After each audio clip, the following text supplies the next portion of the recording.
Okay, S1, the mean and the standard deviation of a list. Okay, we're going to find the mean and standard deviation of a list. The list is sometimes called raw data, and we're going to do this. Statistics is a lot about number crunching, so we're going to crunch our way through the data. All right, okay, so let's start by popping our numbers into a table, and I'm going to call the numbers X, and the X's are 6, 2, 3, 3, 5 and 4. Right, the first thing I want to do is find the mean. I'm going to introduce you to some notation. So when we want to find the mean, I'm going to call the mean X bar. All right, so that's the mean, X bar. And of course, you all know how to do this. You add up all the numbers and divide by how many there are. So instead of saying I add up all the numbers, I'm actually going to do the sum of X. That's a sigma sign there for sum. All right, that there is a sigma sign. And then I'm going to divide by n, where n is how many bits of data I have. Okay, so the sum of X over how many bits of data. So let's add them all up. So if I add these up on my calculator, the sum of all the X's is coming to 23. So that there is 23. And how many bits of data have I got? 1, 2, 3, 4, 5, 6. I've got 6 bits of data. Now, very important in stats that you show your full calculator display.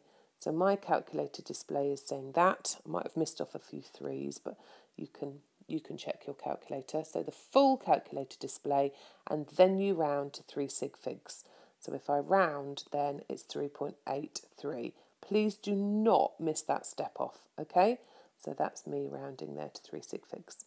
Now, the standard deviation, I sometimes call it SD for short, and you will see me use this symbol here, which is a small sigma sign. It's like a 0 with a kind of tick going up. And I'm going to give you the formula for the standard deviation.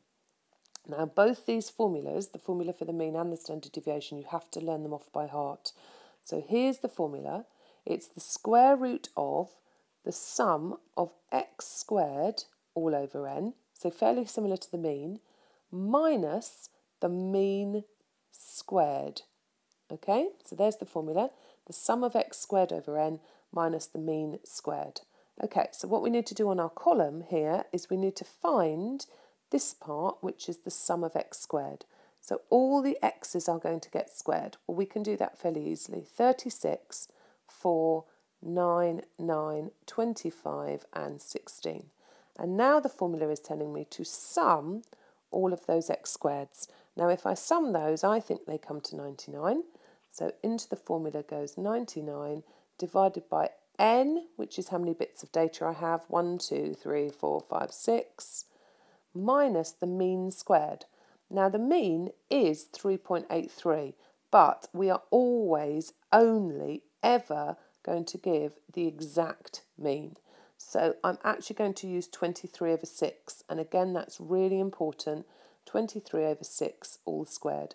Now I personally pop that all into my calculator, and my calculator tells me 1.343709,625, and then I'm going to round it to 3 sig figs. Don't miss that step out. So it rounds to 1.34 to 3 sig figs. Okay, if they ask you to find the variance is just the standard deviation squared.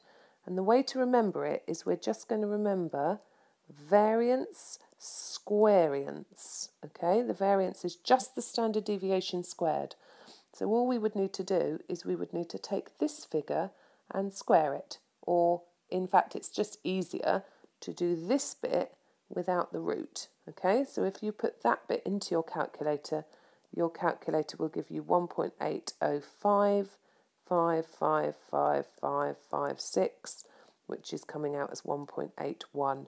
And of course, if this is the standard deviation, if that's the notation for the standard deviation, the notation for the variance is this squared.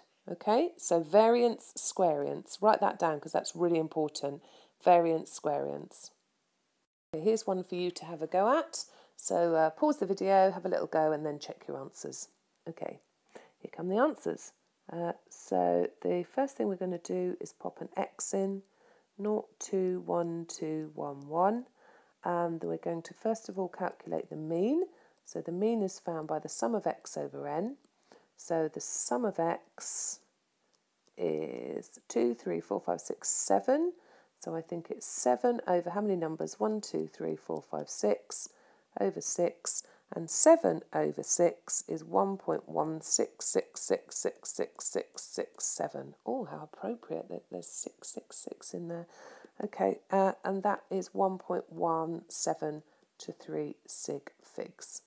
Okay, the standard deviation is found by doing the square root of the sum of x squared over n minus the mean squared. Okay, so we've got to do the x squareds, nothing 4, 1, 4, 1, 1. And we are going to do the sum of the x squareds. So the sum of the x squareds, 4, 8, 9, 10, comes to 11. So the standard deviation is the square root of 11 over 6 minus, and we're going to do the exact mean. So the exact mean is 7 over 6, and we're going to square it. Okay, so pop that all into your calculator. Your calculator should tell you 0.68718422709, and therefore to 3 sig figs, 0.69 to 3 sig figs. All right? Okay, so let's compare these two results. So we can see really clearly, if we compare the means, you can see that Palace have got a much higher mean than Brighton. Well, that's pretty obvious, isn't it? But what does the standard deviation tell us? Now, the standard deviation is, on average, how much each piece of data moves away from or deviates from its mean.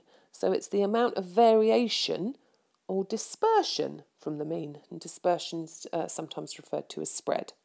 So you can see here that Palace have got a much higher standard deviation than Brighton, which now if you've got a low standard deviation like Brighton has, it means that your data is very, very close to the mean. All right, will be clustered around your mean. And a high standard deviation means that your data is very spread out from your mean. So Brighton would be a little bit more clustered around their mean, which is there, whereas Palace would be much more spread out. Their distribution would be much wider. So actually Brighton, who have got a low standard deviation, are a much more consistent team, although they don't actually score that many goals.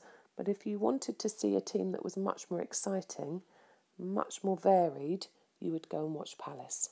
Well, no-brainer.